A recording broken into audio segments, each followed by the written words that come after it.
Today's video is going to be quite a short one, but it starts with this question that I would love to hear your answers to. What is the optimal first team squad size in Football Manager?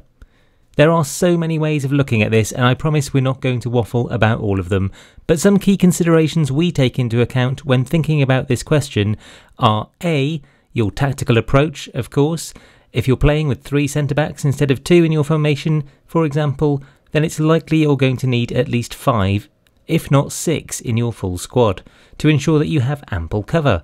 And B, the level you're playing at and simply how many competitions you're competing in, therefore how deep the fatigue coverage ought to be. Now in FM24 I dare say you'll have seen this by now, where a player has got a little bit tetchy about squad depth, and that's happened more this year than any previous instalment of the game. And we've spoken about what this means in terms of a player saying he's worried we don't have the depth in whatever position in a previous video, and we think that in this case their view of depth refers to having at least 3 players of 2.5 to 3 star current ability in their position in question. But you are often asked to register 25 players for the majority of leagues and cups in this game, and therefore having 3 distinct players for each of the 11 roles on the pitch isn't going to be feasible. But that's exactly why we spoke about Football Manager's unsung heroes in one of our older videos on the channel, and that is the versatile squad player.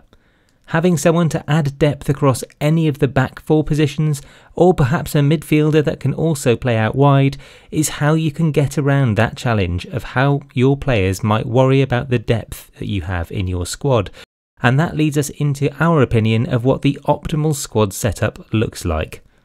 So for a team playing 3 at the back then, and 2 up top, which again we've spoken about as being the FM24 Meta in this video, we think that the optimal numbers for just your first team looks a bit like this. 2 goalkeepers then, 6 centre-backs, 5 wing-backs, 4 centre-mids, 5 attacking mids and 3 centre-forwards. With a few caveats though, so where one of these centre-backs can play wing-back, one of the wing-backs can play both sides competently, at least one centre-mid is comfortable in dropping back to defensive mid for when you have to change your setup mid-match, and where any 2 of your attacking midfielders and centre-forwards can interchange their roles, either with each other or with an inside forward or inverted winger role, when called upon. So a 25-man squad then with at least 5 flexible players in the outfield. Now this changes slightly if you've got a more traditional back 4 though, and in this case I'm going to answer the question imagining a 4-3-3 DM wide formation instead.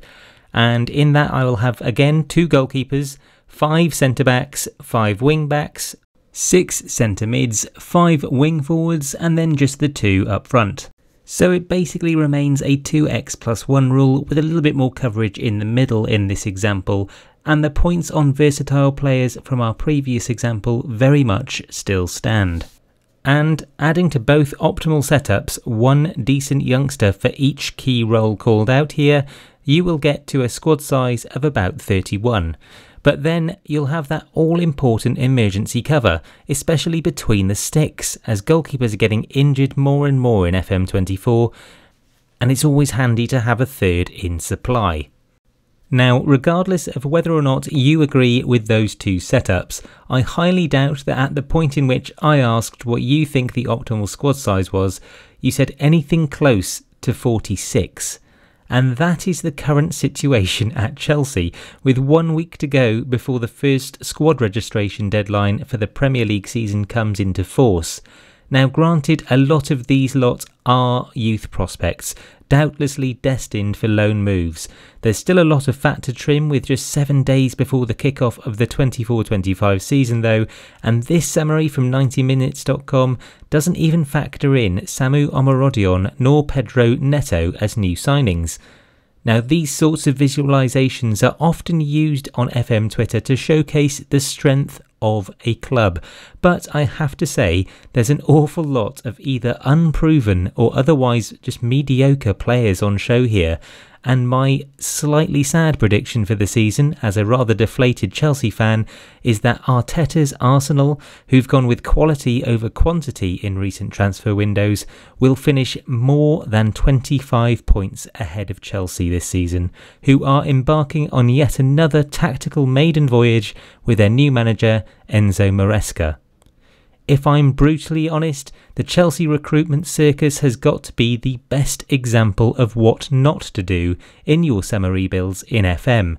The wage bill here is ludicrous, and there are plenty of players that are salary trapped at the detriment of the club, with little chance of any other club being able to afford the likes of Kepa, Raheem Sterling or Romelu Lukaku's demands, despite those three being seriously low in the pecking order for their respective positions. We did a Chelsea rebuild video which was a lot of fun, and if you want to watch that next, click the video popping up right now. Lots more content on the way though folks, so stay tuned for more from FM Immortal, and until next time my friends, adios.